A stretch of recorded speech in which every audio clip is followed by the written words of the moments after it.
Shalom.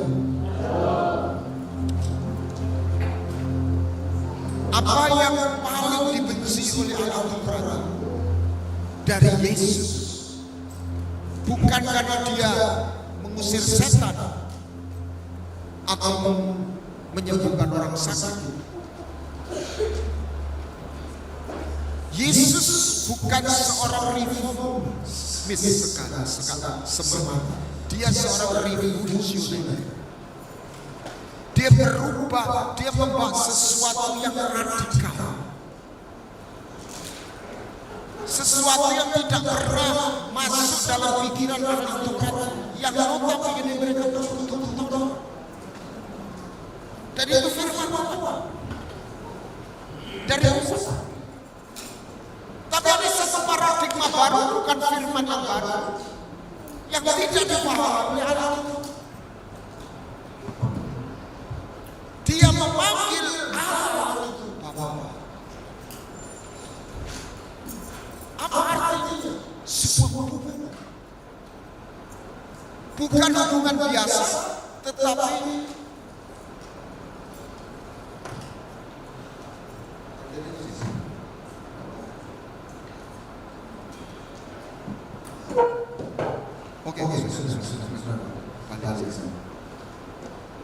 sebuah hubungan perjanjian.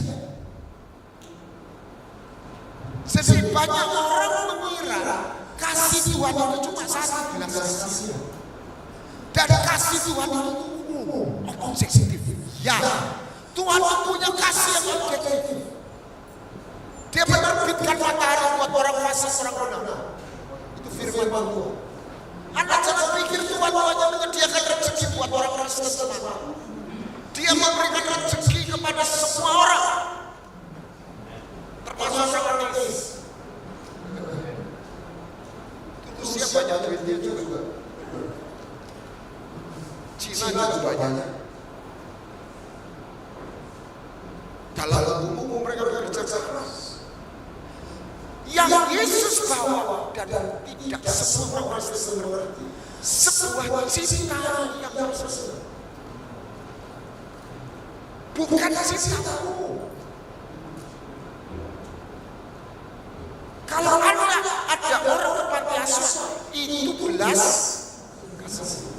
Tapi seorang ayah kepada anaknya itu bukan belas kasih. Itu sayang. Itu merubah hidup kita. Kenapa banyak orang Kristen hidupnya biasa-biasa? Karena dia hidup dalam dimensi kasihnya Tuhan itu besar tapi umum.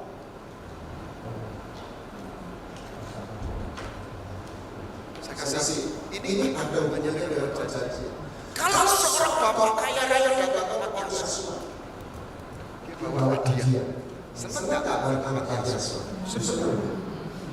Di tengah-tengah sukacitanya anak itu ada bungkusan, ada makanan yang biasanya makan sederhana makan enak. Karena ada yang kaya baik hati. Ini cuma cerita ilustrasi. Bayangkan di tengah-tengah itu si bapak duduk di atas sukacita. Tiba-tiba matanya terjun ke dasar mana? Gak ada orang bilang gak ada jasa, gak ada. Dia makan di sini. Bayangkan ada jasa mana? Saya ya, sini. Katanya, nama saya siapa? Apa kira-kira Oni kecil. Umur berapa? 10 tahun. Siapa dia? Ya, Bapak itu di mana? Udah berikan, Bapak. Kamu sama siapa? Sama mama, Tapi sama mama pergi jadi TKI. Cari uang buat aku. Makanya ada di sini. Coba bayangkan, ini anak aja nggak kerja. Tiba-tiba bapak bayangkan, ini bapak kaya yang punya surat usaha. Kok misalnya, Abigail, ya saya sama Abigail. Cocoknya kok bapak? Mau jadi anak aku. belas kasihan Bapak Ibu. Amin. Itu saja.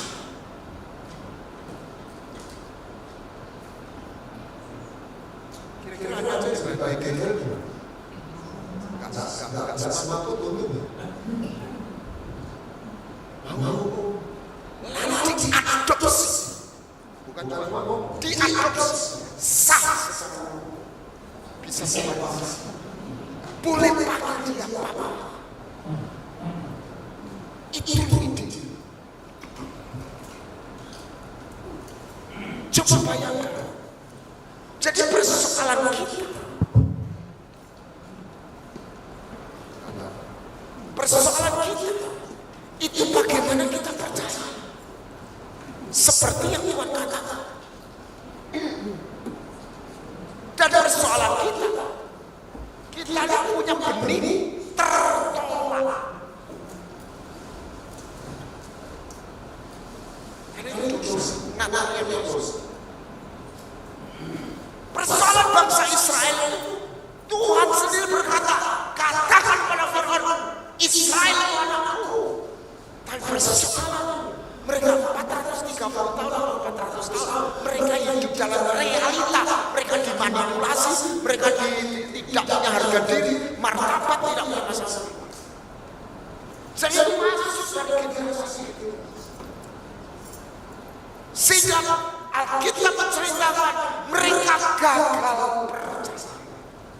Baca Ibrani 3:19. Kenapa mereka nggak masuk? Karena tidak percaya. Tunggu dulu, tidak percaya apa?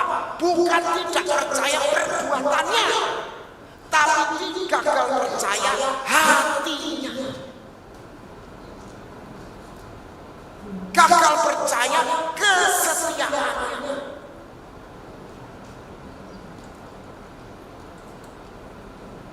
Kenapa? Karena racun perbudakan belum pernah keluar dari otak mereka.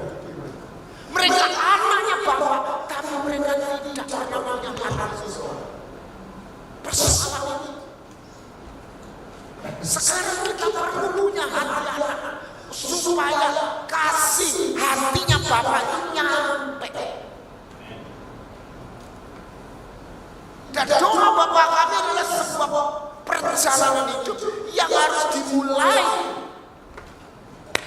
dari sebuah penemuan.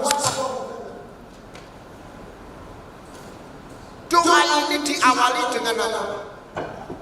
Bapa kami yang ada di surga. Sepupu. Dan ingat, doa ini diajarkan Tuhan dalam bahasa yang Arab, bahasa sehari-hari. Apa bedanya sehari-hari dengan bahasa apa? Bahasa Indonesia sama Surabaya, Kroro sama Nguku. Kalau bahasa Indonesia apa kabar? Bahasa Surabaya, yo cah.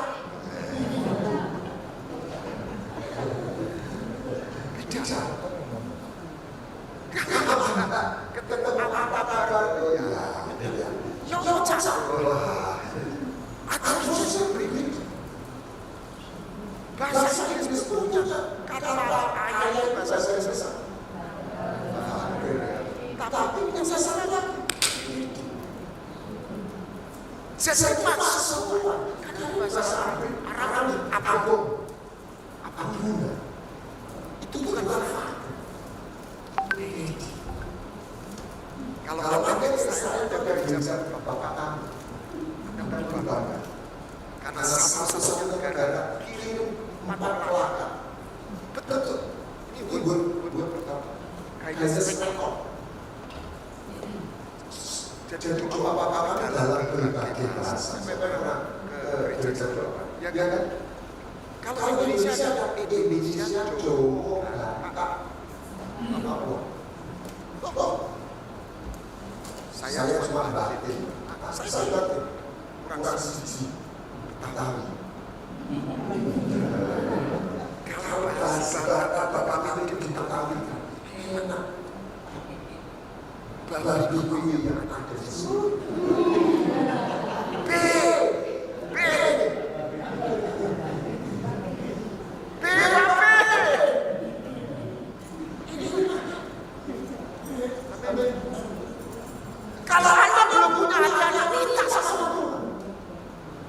masih oleh sayanya. Itu hati murid, hati murid. Ada cek ini. Itu yang dari Mahanaim mengajarkan ini. Dan dicontohkan seorang budak yang dibebaskan dari Tuhan. Lalu dia dibebaskan. Ini saya kasih tahu, saya gambarkan. Saya ada budak ini diproses, dicuri, dimanipulasi, dijual di pasar. Zaman dulu di seperti itu. Saya ada seorang wanita yang dia beli. Nah, dia kan kira-kira budak. Dari tuan ke tuan yang sama budak. Waktu dia budak marah. Oh, kata-kata kira-kira. Terus wanita satu itu membeli dia, tetapi yang berbeda.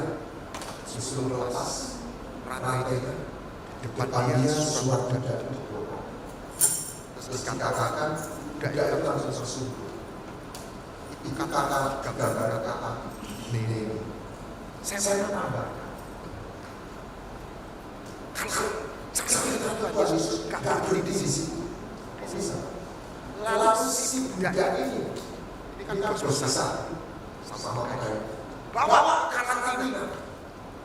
Lalu salah satu bulan atau 3 bulan dispa suruh latihan. Kalau giginya ada mesti gigir cabang dikuruskan. Itu ada di sesuatu. Ini sesuatu. Sulit itu rambutnya dikeramas, kulit bisa dibersihkan. Yang rambutnya tidak ada semprot di spa, dilulur. Tapi tidak mau lihat kaca. Pokoknya kalau mau diketek ya apa.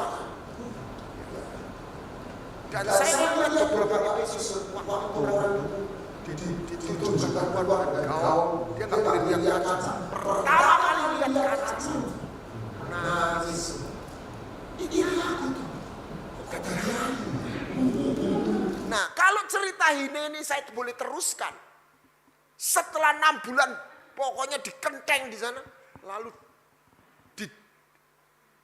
pergi salon, lalu disuruh menghadap tuan yang sudah merobek itu. Lalu bayangkan ini, kalau Anda dan saya itu budak ini. Terus si tuan ini bilang, kamu cantik. Mau enggak? Mau enggak maukah kamu aku nikahi? Mau enggak kamu jadi istriku? Kira-kira kalau Anda dan saya budak itu gimana? Semaput, saudara. Bos, kamu jatuh cinta sama aku. That's the idea. Gak masuk akal. Ya sudah. Gak masuk akal. Tapi itulah yang mau dibawa Yesus. Dan dia minta satu. Siapa mau ngasih hadiah Tuhan? Saya gak bicara duit.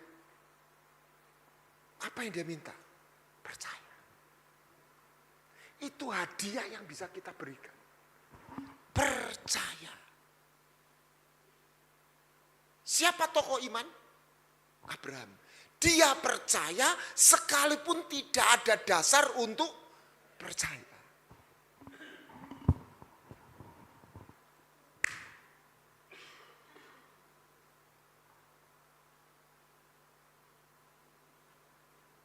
Dan untuk itu tidak tiba-tiba. Kita harus belajar poin demi poin. Dan Tuhan kasihin. Makanya dalam doa Bapa kami, sebagai kita mau diajar sebuah perjalanan hidup, intinya adalah kerajaan Allah. Jadi dimulai dengan datanglah apa? Kerajaan. Jadi kehadiran, kita tinggal hidup dalam sebuah dimensi. Anda dan saya kan 9 bulan di perut ibu. Itu dunia sendiri. Sudah ada, tapi kita belum masuk di ruangan ini. Maksudnya di realita. Jadi kalau kita lahir dalam roh, menjadi anak Bapa, kita masuk ke realem itu. Kita menemukan sebuah perjumpaan. Kerajaan dimulai dari Bapa. Tapi Bapa ini raja. Amin. Ini bos besar yang memelihara hidup kita. Dan bagaimana kita menjalani dan disebut menjadi pemenang dalam kehidupan ini. Doa Bapa kami menyingkapkan ada 3 area hidup. Yang itu sebuah perjalanan sekaligus sebuah pertandingan. Yang harus kita menangkan. Dan itu dimulai dari sebuah perjumpaan kita ini anaknya Bapa. Dan di situ kita belajar untuk mempercayai kebaikannya. Saya tidak katakan semua orang harus jadi martir. Tapi perhatikan, murid-murid Yesus itu semua jadi martir. Waktu Yesus ditangkap, kalau kita ngomong peta politik, mana ada sebuah orang-orang yang menjadi target musuh politik ditangkap sendirian, pengikutnya nggak ditangkap. Masuk akal nggak? Kalau di Getsemani Yesus ditangkap, yang lain dihabisin semua. Dihabisin. PKI. Bukan cuma pasukannya. Orang-orang yang nggak ikut itu kena. Ini orang satu kelompok loh. Tuhan bebaskan. Karena waktu itu mereka tidak sanggup untuk jadi martir. Iman mereka mengukur kebaikan Tuhan itu dari pertolongan. Kalau Tuhan tidak tolong mereka murtad. Tapi kisah sejarah membuktikan. Setelah pencurahan Roh Kudus, mereka melihat kematian Yesus buat mereka bangkit. 12 rasul, Yudas ganti Paulus. Mereka semua rela mati syahid. Termasuk Yohanes yang gak jadi mati. Apa artinya? Mereka bertumbuh dalam satu titik. Mereka gak pernah meragukan cintanya Tuhan. Mungkin Anda dan saya belum sampai situ. Dan Tuhan mau mengajar. Sehingga permintaan pertama apa? Berikan kepada kami makanan kami. Kebutuhan. Tuhan mau meyakinkan kita. Tuhan mau mengajar kita. Kebaikannya ditangkap melalui kebutuhan. Yang Tuhan mau dibalik pemenuhan kebutuhan itu kita bisa melihat apa maknanya. Karena orang bisa menerima pertolongan, orang bisa menerima berkat, belum tentu lihat. Saya pakai bahasa kasar ya. Orang Israel itu tiap hari mana itu turun, matanya nggak bisa lihat. Sehingga kalau air tidak tersedia, ngomel. Pernah mikir nggak? Mereka tuh dapat emas, mana ada budak dikasih emas. Mereka keluar dari Mesir kaya raya. Emasnya dibuat apa? Buat patung lembu emas. Kalau Anda jadi Tuhan kayak apa? Kalau saya jadi Tuhan, tak ndekno mana nih mari sudah. Loh, selesai kan? Anda lihat apa? Jadi kadang-kadang orang baca Alkitab tuh gak bisa lihat. Mana itu tetap turun loh. Amin. Orang ini sudah berkhianat. Mereka buta. Mereka bisa lihat kasih setia Tuhan. Racun perbudakan itu.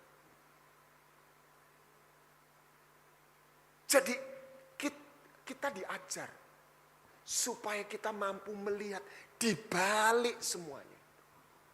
Kenapa dia mau mati? Kenapa dia menolong kita? Kenapa kita ini sudah salah kok masih diterima? Itu yang dialami Petrus. Petrus itu nantang, aku siap mati.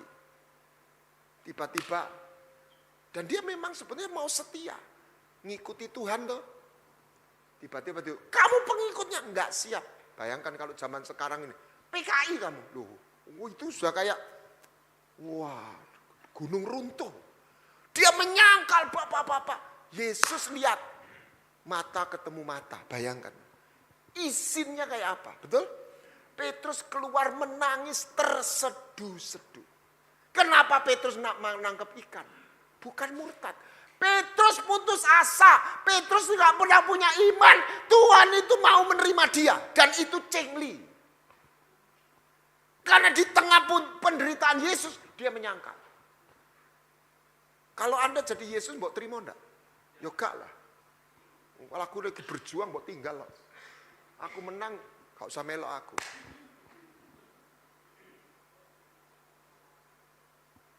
Tapi baca Markus 16. Waktu malaikat menampakkan. Katakan kepada murid. Petrus termasuk murid enggak? Termasuk. Tapi ditambah. Dan kepada Petrus. Pertama kali itu disingkapkan. Saya sampai mata saya seperti mencolot. Hah? Apa maksudnya? Luar biasa. Nama Petrus disebut secara khusus. Dan puncaknya didatangi. Apakah engkau mengasihi aku terus? Tuhan, itu bahasa aslinya apa engkau agape? Petrus jawab, aku filio. Aku raiso agape. Ngaku dia. Ditanya berapa kali? Oh, nyangkali 3 kali. Petrus kroso. Tuhan tuh kadang-kadang nyendir. Dan dia nangis. Tapi Tuhan bilang, gembalakan domba-dombaku. Petrus gak bisa ngomong. Cuma nangis. Tuhan, aku wis gak pantes Tuhan. Kok sebaliknya engkau mempercayakan kepadaku. Di situ Petrus rela mati untuk gurunya. Itu loh saudara. Jangan bangun iman kita di atas aku mengasihi Tuhan. Kadek, tidak bisa. Itu perlu, itu berikutnya. Itu bangunannya. Fondasinya nggak bisa begitu. Fondasinya kita harus percaya, kita harus mengalami Tuhan mengasihi kita. Bukan kasih umum. Personal. Kalau engkau masuk di situ, engkau nggak pernah jadi orang biasa. Serius. Bukan jadi direktur. Rohmu akan beda. Hatimu akan beda. Yang kamu ikuti bukan sebuah denominasi. Bukan sebuah agama. Kau ngikuti satu pribadi. Yang dia ada, hadir. Kami berencana menyelenggarakan seminar The Trinity of God, Trinitas. Salah satu visinya ini. Supaya kan begini, kasih Allah, kasih karunia Yesus, terakhir apa? Persekutuan Roh Kudus. Iman tidak tidak mengecewakan karena kasih Allah dicurahkan oleh Roh Kudus. Jadi melalui Roh Kudus Anda nggak hanya mendengar kasih Tuhan, Anda ketemu wujudnya kasih itu. Amin. Di situ kita tahu kita dicintai sebagai anak. Nah, ini menjadi kekuatan untuk kita menang atas kebutuhan. Sampai Tuhan bilang, lihat itu burung, lihat itu rumput. Rumput loh, dimakan sama sapi, kuda. Tak dandani, tak kasih kembang. Loh, berarti apa? Diberi bukan hanya kebutuhan dasar. Dibuat sesuatu yang membuat hidup kita ini ada keindahan. Bukan hanya karena duit. Indah. Indah kata lain apa? Cantik. Cakep. Kemuliaan. Saya nggak bicara kecantikan jasmani. Ketika engkau bersama Tuhan, ketika engkau falling in love, engkau kepingin cantik. Amin. Amin. Kita akan dandan. Orang yang enggak pernah dandan itu ketok, dia sudah enggak jatuh cinta. Ma ibu-ibu jangan berhenti dandan loh. Banyak ibu-ibu, wis dadi bojo lah apa dandan. Loh itu keliru. Saya mewakili pria-pria, setuju enggak Bapak?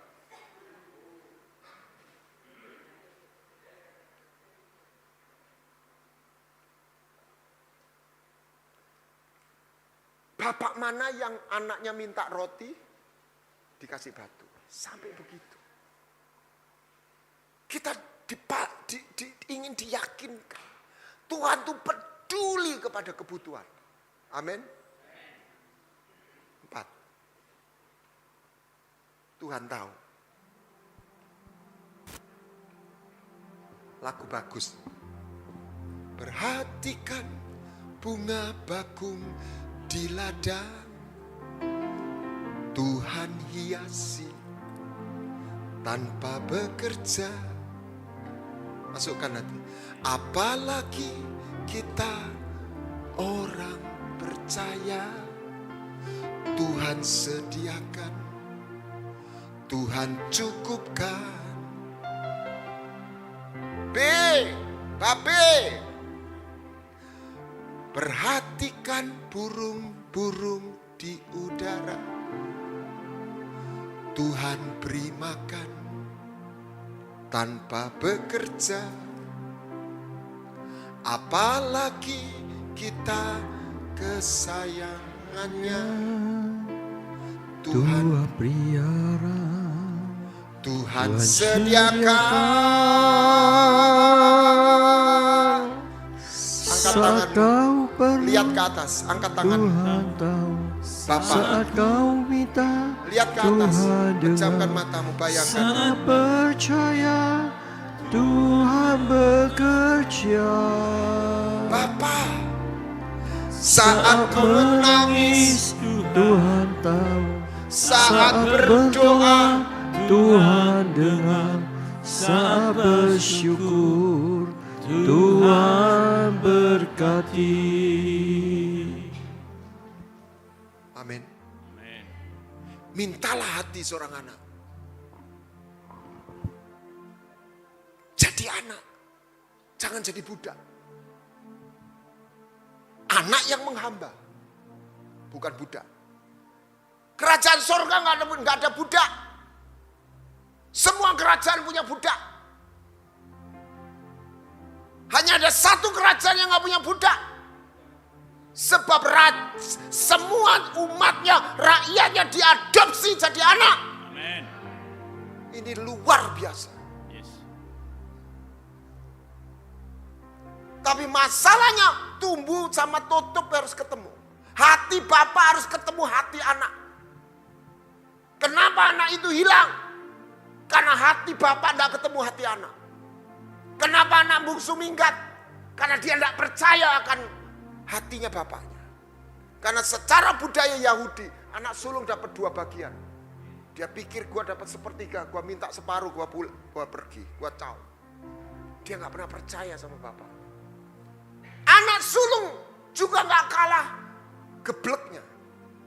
Satu anak kambing kok nggak pernah kasih apa. Dua-dua gagal punya hati seorang anak. Bapaknya nggak pernah buang, tapi mereka terhilang. Dan semua bicara kebutuhan. Untuk kita masuk dan hidup dalam kerajaan surga, apa tandanya? Atau 3 area peperangan dan pertanian. Kita menang atas kebutuhan. Dengan kekuatan iman.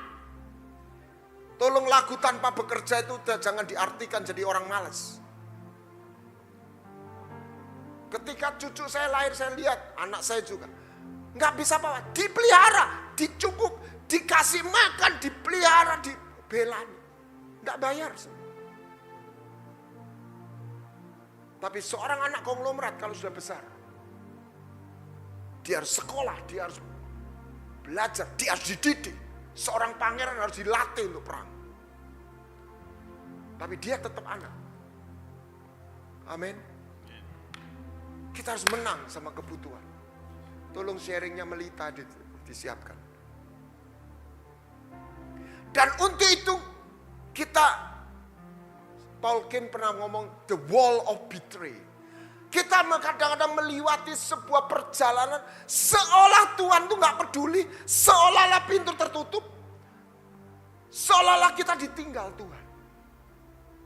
Tapi ketika kita mau bertahan dan kita mau belajar untuk tetap percaya dalam pergumulan kita, dalam keraguan kita ngomong sama Tuhan, Tuhan, di mana engkau? Kok gak tolong aku?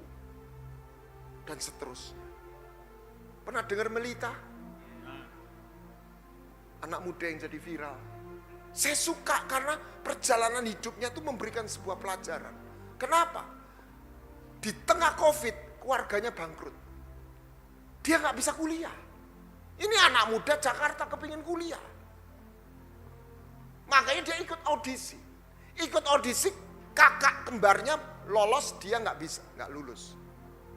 Dan saya bisa melihat, kalau dia lulus mungkin dia dan menang, dia jadi penyanyi sekular. Dia nggak lulus, dia nggak pernah masuk di dunia entertainment. Dan yang menggoncang dia, waktu kakaknya ikut audisi dengan kecapeannya, meninggal. Dia nggak bisa terima. Dia nggak tahu 4 tahun kemudian dia nyusul. Dan dia ngomong, udah bankrupt, aku gak bisa kuliah, ini aku sudah merangkak cari jalan ini Tuhan. Kok ceceku mati Tuhan? Ini ungkapannya, kita lihat.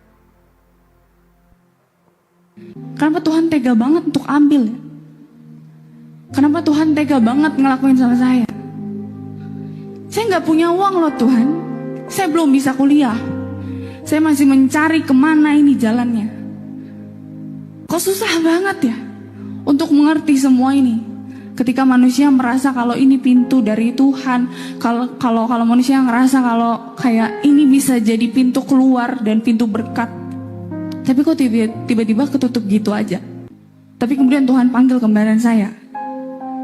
Pertanyaan besar dalam hidup saya, tapi kembali saya nggak bisa berkata-kata.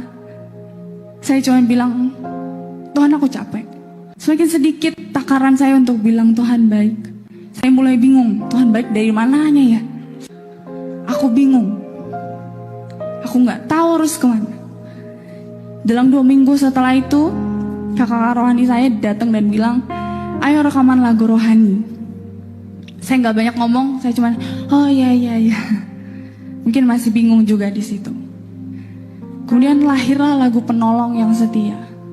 Saya nyanyi hanya Yesus penolong yang setia. Padahal hati saya sedang bertanya dengan pertanyaan tanda tanya besar. Di mana pertolongan Tuhan atas hidup saya? Tapi ternyata di dalam kelemahan, di dalam ketidakbisaan kita, Tuhan bekerja sepenuhnya.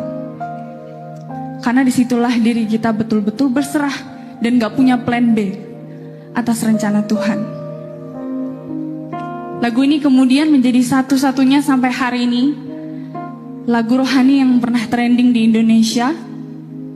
Bahkan ketika trending saya nggak tahu karena saya nggak buka sosmed sama sekali, dan saya cuma bilang, Tuhan aku nggak tahu harus senang atau enggak. Tapi akhirnya sampai hari ini saya dengan bangga saya bilang, Tuhan Yesus menolong saya. Dan Tuhan Yesus pasti akan menolong setiap kita, amin. Yang percaya kita kasih tepuk tangan yang meriah untuk Tuhan kita. Kita mau imani kalau Tuhan Yesus, hanya Tuhan Yesus penolong yang setia, amin. Saudara, tekanan itu justru membentuk hatinya. Justru di situ keluar urapannya dia. Saya ngelihat. Dia nggak nyanyi, saya percaya dia nggak nyanyi seindah sebelum dia mengalami tekanan-tekanan. Dan waktu saya mendengar lagu ini, dengan kisahnya dia, Saya melihat khotbah tanpa kata. That's life. Apa yang Tuhan mau ajarkan? Apa itu Natal? Natal adalah sebuah pesan. Sorga tidak sejauh yang kita pikir. Tuhan itu tidak semisterius yang kita pikir. Bocoran sedikit. Kenapa dia harus jadi putra? Karena Tuhan itu transcendent. Kita ini limited. Jadi yang transcendent harus jadi imanen. Mohon maaf, semoga nggak terlalu sukar. Yang tidak terbatas harus jadi supaya gaduh. Listrik itu sumber. Kalau masuk langsung jebol itu. Betul nggak? Dan apa inti di balik itu? Tuhan yang ingin bersekutu. Tuhan yang ingin bicara. Tuhan yang ingin menyapa. Tapi dia itu tidak terbatas. Dia nggak bisa dalam keberadaannya dia sebagai Bapa memeluk kita. Amin. Mati kita. Dr. Sol dipeluk sama Bapa, kopong. Sekalipun dia mengasihi kita. Karena dia api yang menghanguskan. Amin. Siapa yang suruh meluk kita? Putra. Dia naik ke surga. Dia nggak berhenti ingin berjumpa dengan kita. Dia kirim Roh Kudus. That's the idea. Saya berharap Anda bisa ikut di Idul Adha tanggal 17.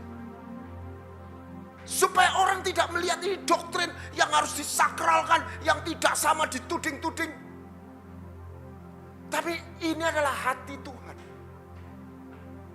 Kita harus kenal hatinya sebelum kita mengalami perbuatannya. Segala puji buat Tuhan, saya pernah diminta di tengah COVID itu Zoom KKR kesembuhan. Saya itu gak merasa dengan, terus saya dapat ide apa? Orang-orang itu saya tantang, lihat hatinya, percaya sama hatinya sebelum engkau fokus kepada kesembuhan. Segala kemuliaan buat Tuhan. Malam itu saya melihat ada orang di rumah sakit itu, copot ini dia jalan. Ada orang kelepasan. Tapi bukan saya. Saya ajak dia percaya akan hatinya. Bukan tangannya lebih dulu. Engkau belajar percaya sama hatinya, kesetiaannya. Aku bapamu nak. Engkau anakku, engkau bukan budakku. Anak bungsu mau pulang. Dia minta apa? Jadi pegawai saja. Betul? Dia gak hanya dikasih makan. Dia hanya minta makan. Dia hanya minta kebutuhan. Tapi yang dia terima bukan hanya kebutuhan. Amin. Manusia tidak hanya hidup oleh kebutuhan. Tapi Tuhan janji, aku memberikan, menjamin kebutuhan. Tapi jangan engkau hanya hidup untuk mencari kebutuhan. Carilah kebenaran. Banyak orang yang dipikiri cuma sandang pangan papan. Enggak salah. Tapi kalau kita hidup hanya untuk itu, kita belum pernah kenal Tuhan. Kita hanya jadikan dia penolong. Tapi kita tidak pernah tahu makna di balik pertolongan itu. Pertolongannya, pengampunannya tidak lahir hanya dari belas kasihan. Pertolongannya lahir dari sebuah cinta yang personal. Saya tunjukkan sedikit bukti. Malaikat dosa nggak pernah diampuni. Karena dia nggak pernah sayang dan dia nggak pernah jatuh cinta kepada malaikat. Tapi dia jatuh cinta kepada orang yang dipanggil sesuai dengan rencana Tuhan. Saya bisa ngomong seperti itu karena saya pribadi tidak pernah punya ide jadi orang Kristen. Saya tahu persis, bukan saya yang pilih dia. Agama orang itu milih. Injil, Anda bukan milih, Anda dipilih. Bukan kita yang mengasihi Tuhan. Tuhan mengasihi kita. Tapi yang diminta Tuhan, kita melihat, memahami, mengerti. Nggak hanya berhenti pada pertolongannya. Tapi melihat makna hati di balik pertolongan itu. 9 orang kusta begitu sukacita atas kesembuhannya. Dia nggak pernah memberi space kepada sang penyembuh. Hanya 1 orang yang datang dia sujud dan mengikut Tuhan. Tapi kita dipanggil untuk menang atas kebutuhan, bukan kalah. Makanya doa Bapa kami, engkau belajar untuk menang atas kebutuhan. Manusia tidak diciptakan untuk melarat. Catat baik-baik. Dan lepas dari kemelaratan, dimulai dari pola pikir dan mental. Dan itu dirubah melalui iman, salah satu. Ketika engkau percaya, engkau anak, mental kita bukan lagi budak.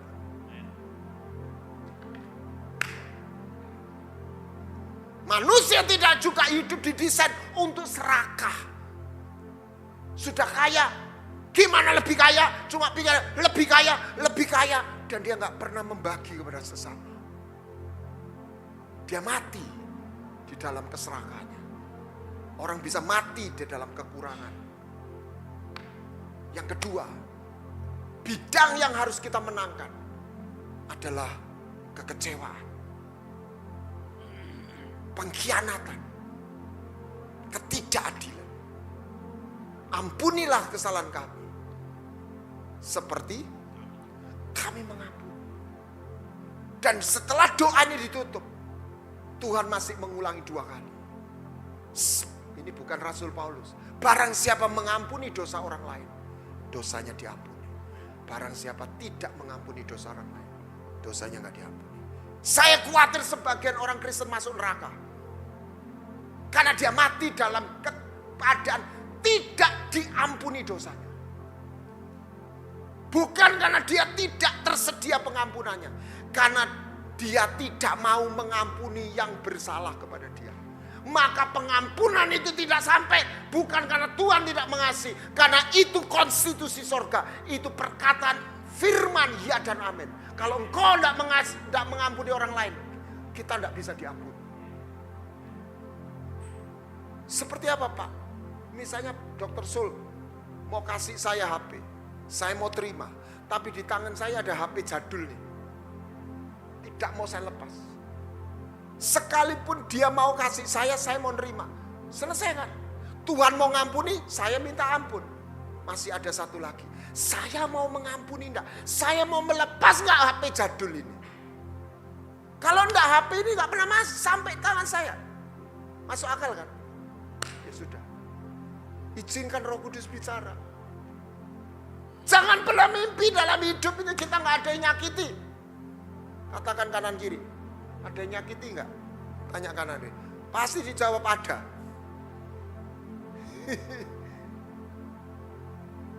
Saudara, dan ini pertandingan iman yang tidak pandang tingkatan rohani. Anda boleh jadi rasul, nabi, nubuat tepat, orang mati hidup. Kalau saya disakiti, saya tidak bisa pakai karunia menghidupkan orang mati untuk mengampuni. Betul nggak? Pak Alek, Bapak Betani, diberi karunia gereja di mana-mana. Tetapi ketika beliau menghadapi konflik, tidak bisa pakai karunia itu. Beliau harus rela untuk melepas pengampunan. Betul nggak? Ini dari bawah sampai atas, tidak bisa pakai karunia. Sudah tidak usah ngomong orang lain. Saya bisa misalnya menghidupkan orang mati, hebat loh. Tapi saya dikhianati. Saya tidak bisa pakai karunia kesembuhan ini untuk menang dalam ini bidang yang berbeda. Saya harus rela melepas pengampunan. Amin. Supaya apa? Kalau kita ngerti pengampunan itu detok, supaya kita jadi cantik dan sehat. Supaya kita nggak mati oleh racun kepahitan, kebencian. Saya bisa khotbah di mana-mana. Saya bisa berkarunia misalnya. Tapi kalau saya nggak bisa mengampuni orang yang bersalah. Dan perhatikan, kita nggak sakit hati orang yang di luar. Biasanya sakit hati itu teman segereja, sekeluarga, famili, bule, bude, pakle. bapak, adik, kakak. Aku ora duwe duwe ora gelem nulung lho ya. Macam-macam.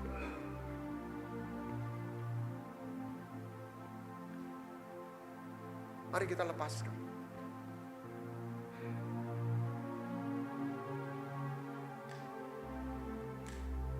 Cara pikirnya begini. Kalau Tuhan menyertai kita, digatai orang, dikhianati orang, Tuhan bisa puter jadi kebaikan. Kalau kita nggak disertai Tuhan, nggak diapa-apa no mati dewi. Ditolong orang pun nggak bisa.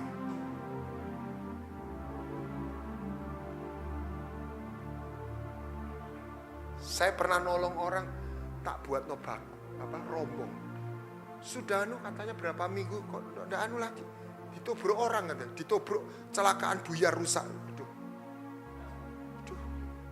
Ditolong ini. Ono ae. Itu namanya kantongnya bocor. Tapi kalau orang disertai Tuhan, digatai itu loh bisa diputer dia jadi malah. Jadi yang penting bukan digatai atau tidak. Apa Tuhan bersama kita? Loh betul gak? Lihat kisahnya Yusuf itu loh. Siapa yang gatai?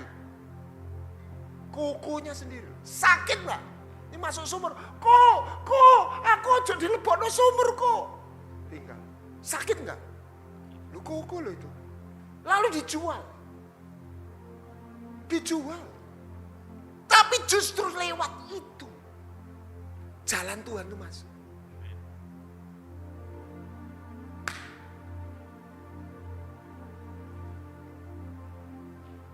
Ukurannya bukan berapa kita dibaik orang. Berapa penyertaan Tuhan di dalam hidup kita. Dan itu dimulai hati anak sama Bapa. Amin.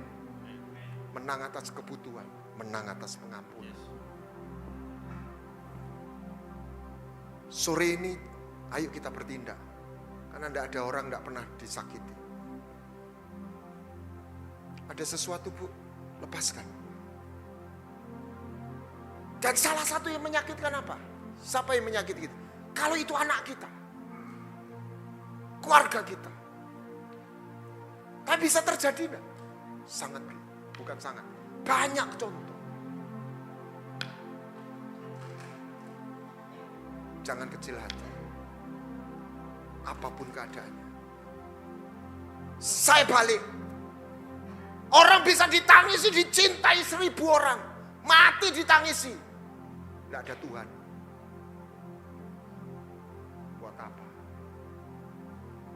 Amin. Apa gunanya orang memperoleh seluruh dunia? Apa gunanya jutaan orang mengeluh-ngeluhkan kita? Tapi dia ditinggal Tuhan. Ya lah Isa disertai Tuhan, disayang sama orang. Ya. Tapi kalau engkau harus dikhianati, jangan membalas. Justru di situ engkau punya kesempatan dapat kasih karunia. Lepaskan pengampunan. Yang ketiga, kita harus menang atas kuasa maut. Banyak orang tidak tahu, persoalan kita ini bukan hanya dosa. Persoalan kita ini maut. Dosa dan maut. Maut itu bukan nanti orang mati masuk neraka atau surga saja. Maut itu kekuatan negatif. Apa manifestasinya? Kesehatan, keuangan, perlindungan dan hubungan. Pedang, kelaparan, sampan. Dan itu berkaitan. Coba secara negara. Kalau Indonesia, pemerintah Pak Jokowi tidak bisa ngatasi COVID. Ekonomi kolaps. Kan itu yang disarankan. Lockdown. Itu jahat ya orang yang mengusulkan lockdown. Bayangkan itu bakul bakso itu. Kalau lockdown, duit dari mana? Enggak keliling. Betul? Kalau Cina, Australia, duitnya banyak. Dijoki terus. Kita ini enggak punya tabungan untuk ngasih makan sama rakyat. Dan kalau ekonomi kolaps, maka Ini sampar. Maka miskin, hancur. Dimulai dari penyakit, sampar, kelaparan. Kalau sampar dan kelaparan ketemu, apa yang terjadi? Chaos, pemberontakan, kerusuhan. Pedang, sampar, kelaparan, pedang itu gandeng. Ada cerita yang menyedihkan, orang kena COVID. Dapat kabar kapalnya tenggelam. Langsung mati dia. Kenapa? Stres. Kena apa? Sampar, pedang masuk. Dum. Jangan anti jadi kuat. Jangan anti jadi pinter.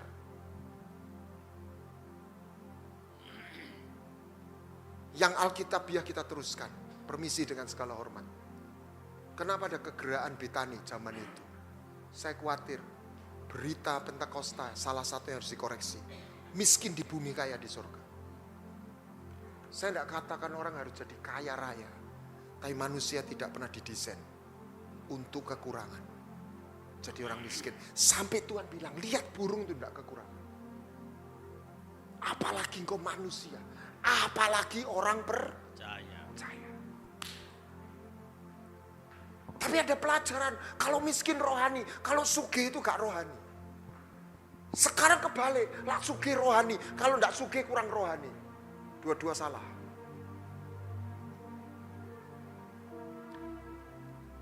Kita gak masuk surga hanya karena miskin atau kaya. Tapi kita untuk menang, akar kejahatan cinta uang. Tapi saya pikir akar kejahatan yang kedua juga kekurangan uang. Orang kurang uang itu didorong kejahatan juga. Dua-dua bisa jadi akar kejahatan. Kita harus menang sama uang. Artinya dua, tidak mata duitan, tidak kekurangan. Minimum pas-pasan. Apa itu pas-pasan? Pas butuh, pas ono.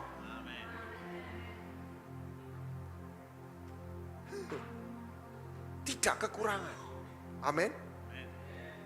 Menang atas kekuatan itu. Itu bahasa aslinya paneros. Pain, power, poverty. Sakit. Jangan masukkan aku ke situ.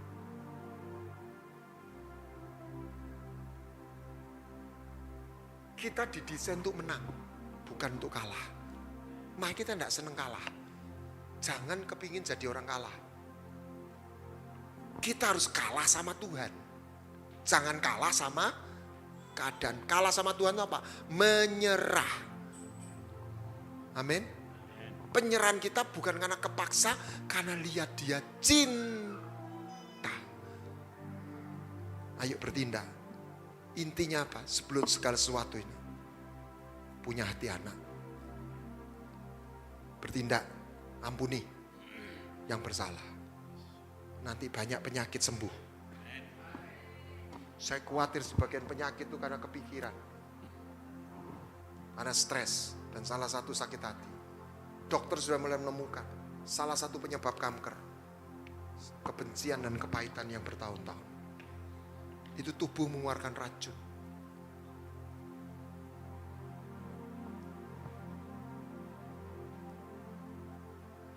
Pegang Matius 5 ayat berapa itu? Berbahagialah orang yang dianiaya. Kalau Anda sedang teraniaya, Anda curhat sama Tuhan.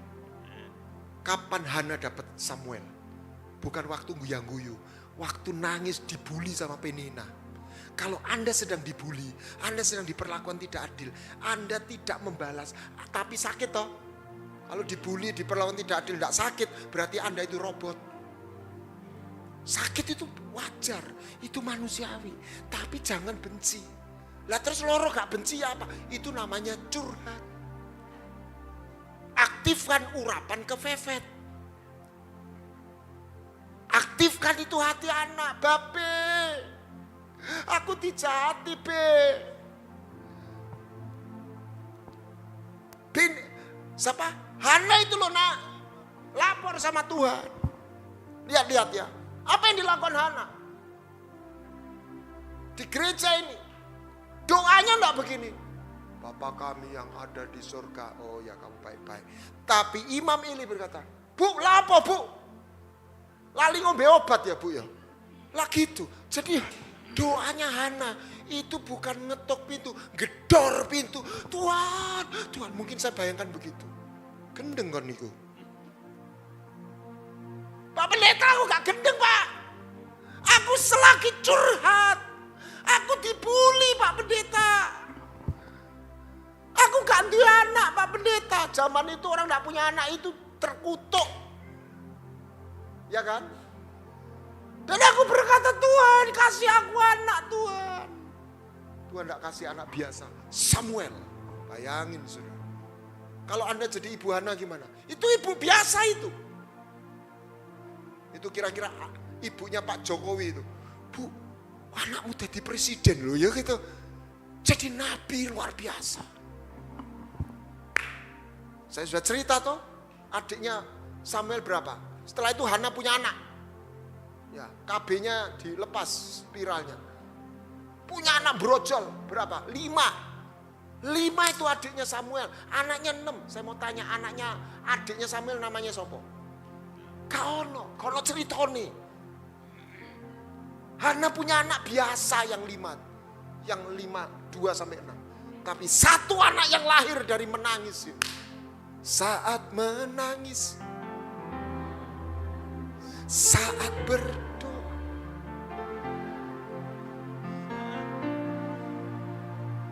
Tuhan saya dapat berkat di Sapa Tuhan tahun 1999. Saya bukan melihat malam itu Tuhan hadir dalam penglihatan. Dia menyapa saya. Waktu apa? Waktu saya terpuruk. Waktu saya merasa terbuang.